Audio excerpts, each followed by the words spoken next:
Hi folks, I'm Jack Jezreel. I'm Senior Advisor at Just Faith Ministries. It's my pleasure today to be with Professor Andrew Stone Porter, who is the Visiting Assistant Professor of Theology and Religious Studies at Bellarmine University.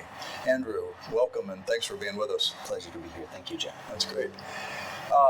Andrew, just to get us started, would you mind kind of giving us a little bit of your background and history related to how you find yourself here today, and especially how you find yourself kind of focused on that intersection of faith and justice? Yeah. I'm a native of Louisville, Kentucky, which is, we might acknowledge, situated on unceded Shawnee and Chickasaw lands.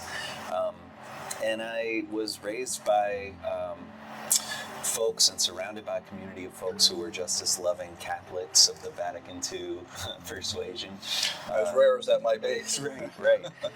And so I grew up with a conscience that was infused with the conviction that Christian discipleship was about working in solidarity with people. And so that informed me as a young person and inspired me after college to become a Peace Corps volunteer, and I was an ag and beekeeping volunteer in South America for a couple years. And I went into the Peace Corps with the conviction that, I was able and equipped to go and help people who were suffering, right? I had what you might call an as yet uninterrogated white savior complex, okay? And I remember vividly a conversation that I had I lived with a host family. And I remember a conversation I had with my host brother Fernando one night. We were drinking tereré, which is a cold yerba mate that everybody drinks in Paraguay. And he was telling me about his and his brother's repeated attempts to immigrate to the United States. And they had at one point filled out an application with the U.S. State Department.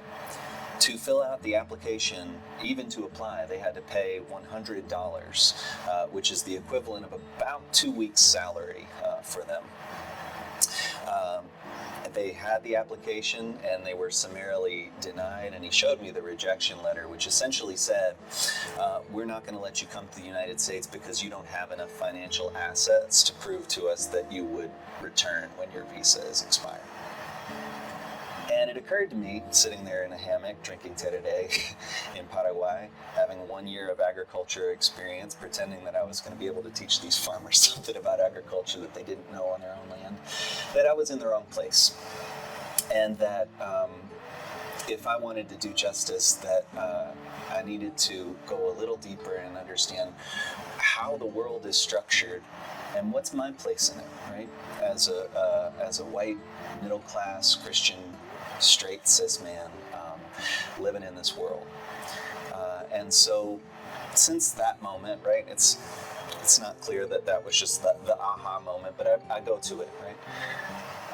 I've sought an answer to the question of how to do justice that doesn't assume that I'm sort of standing outside of history, but I'm sort of part of it, part of a power-charged world into which I was thrown, and into which I've got to figure out how to live rightly. Right. I'm thinking, somebody sees this book study coming up, they think, I think I'll look into it. I wonder what the book looks like. They go to a book store and they see the book, and the book is 600 and something pages, and they think, I'm not so sure about this. So can you maybe reassure folks who might be thinking about the book study that this is actually something they can tackle? Yeah. So you're not going to be assigned 100 pages a week of an immensely dense text to read, right? I'm going to do all of the heavy lifting, and I'm going to assign digestible short pieces from the book, and I will walk us through the narrative of the book. So please don't worry that this work of Yale historiography is just going to come at you like a Mack truck, right? You're a hardworking person, and you don't have probably 40, 50 hours a week or something to devote to this book study. I'm going to assign short, digestible chapters that are going to be representative of the larger, sweeping narrative that Black Hawk tells of American history. But I'll make sure that you're not left out. So in each session, I'll summarize the section of the book that we've discussed in the preceding interim. But we'll do more than that, right? I'm not just going to sort of provide a Cliff's Notes version of this book, right? I mean, you could get that yourself simply by reading the review. We're going to use the book as a context in which to ask ourselves questions about how we understand our past, how our past shapes our present, and what are our obligations as human beings, as Christians, if we are, as people of faith, as persons in community with respect to the possibilities for the future. And so we're going to ask questions like, what are the responsibilities? I will ask questions of myself. What are my responsibilities as a white person with respect to what white people have done and what needs to be done in the future? I'll ask myself as an American citizen, what are the responsibilities of the American government to make right or to try to begin to make right what has been wrong? I'll ask myself and invite other people of faith to ask themselves, as a Christian, how do I understand my faith? A faith in a liberating God who draws people into fuller and more equitable lives together.